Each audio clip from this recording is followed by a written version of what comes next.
बेटी के लिए मायका मायका ही होता है, चाहे गरीब हो या अमीर। संजना बहू, सुबह फोन आया था, गर्मियों की छुट्टियां लग रही है, सोना मोना और बच्चे आ रहे हैं, तुम सारे इंतजाम कर लो। और सोना के कमरे में एसी काम नहीं कर रहा है, उसे चालू करवा दो, क्योंकि बच्चे तो बच्चे, माएँ भी हाय हाय मचा देती हैं। खाने पीने का विशेष ध्यान रखना, रूह अफ़ज़ा आइसक्रीम की कमी नहीं होनी चाहिए।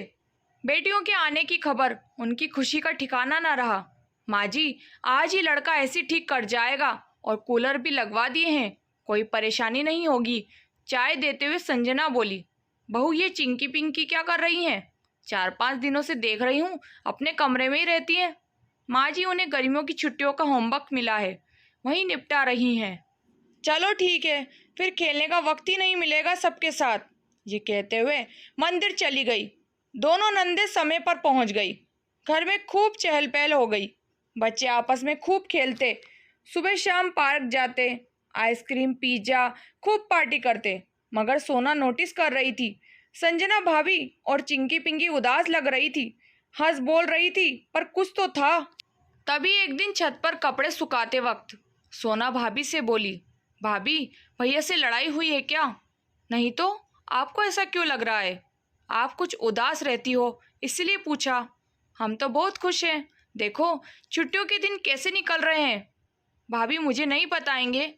कहते हुए कंधे पर हाथ रख दिया तो संजना की आंखें भर आई। ननद का स्वभाव बहुत अच्छा था। दीदी आप पूछ रही हैं, इसीलिए बता रही हूँ।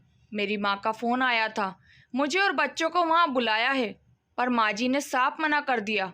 वो बोली, तुम्हारे छोटे कस्बे में ना बिजली है ना पानी, वहाँ जाकर क्या करेगी? मेरी पोतियाँ इतनी गर्मी में बिना सुविधा के कैसे रहेंगी? आप ही बताओ दीदी, मायका संपन्न हो या गरीब, मायका मायका होता है और वहाँ की हर चीज़ में बेटी की जान होती है। पेड़ पर झूले सावन की याद दिलाते हैं। घर कैसा भी हो, बड़ा या छोटा, पर माता पिता का दिल प्यार से भरा होता है। माँ का हर कोना मेरे बचपन की कहानी कहता है। पापा हम लोगों के लिए खुश होकर फल और मेवों से घर भर देते हैं। माँ तरह तरह का खाना बनाती है। बच्चे नानी की कहानियाँ सुने बिना नहीं सोते। फिर वहाँ असुविधा कैसी? कौन नाना नानी अपनी बेटी के बच्चों को असुविधा होने देते हैं? और फिर आप लोग आने वाले थे तो हम कैसे जा सकते हैं? ये कहते हुए वो चली गई। सोना को सुनकर बहुत बुरा लगा कि माँ ने भाभी को मायके नहीं जाने दिया। भाभी आप चिंता मत कीजिए, सब ठीक होगा। अगले दिन संजना रसोई में नहीं दिखी तो अनीता जी बोली, ये लड़कियों रसोई में क्या करने में लगी हो? बहू कहाँ है? मम्मी वो जाने की तैयारी कर रही हैं, तो हमने सोचा हम फटाफट खाना बना लें। कैसी तैयारी? बहू कहाँ जा रही है? मोना ने कहा, मम्मी गर्मियों की छुट्टियों में बेटियां मायके जाती हैं, वहीं जा रही हैं। ऐसे कैसे मेरे मना करने के बाद भी जा रही हैं? संजना बाहर आओ, तुमने कैसे तय कर लिया कि तुम नंदों के होते हुए मायके जाओगी? माँ जी वो, बेचारी बोल ही नहीं पाई। सोना बोली, माँ गर्मियों की छुट्टियों पर सिर्फ नंदों का नहीं, भाभी का भी हक होता है। और क्या लगा रखा है सुविधा असुविधा? आपको क्या परेशानी है? उन्हें जाने दीजिए। हम दोनों बहनों ने तय किया है कि भाभी जाएंगी। अरे फिर काम कौन करेगा? तुम लोग भी आई हो। अरे माँ, काम करने के लिए जिंदगी पड़ी है, अभी उन्हें भी मायके के मज़े लेने दीजिए। फिर हम सब हैं ना, मिलकर कर लेंगे।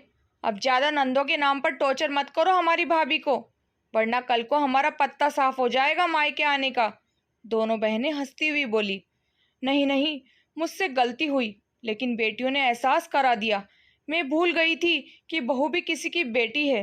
बेटियों का तन भले ससुराल में हो, पर मन मायके में लगा रहता है, जिसका मोल रुपयों पैसों सुविधाओं से नहीं लगाया जा सकता। इंतजार रहता है कि कब मौका मिले और मायके की गलियों में पहुंच जाएं।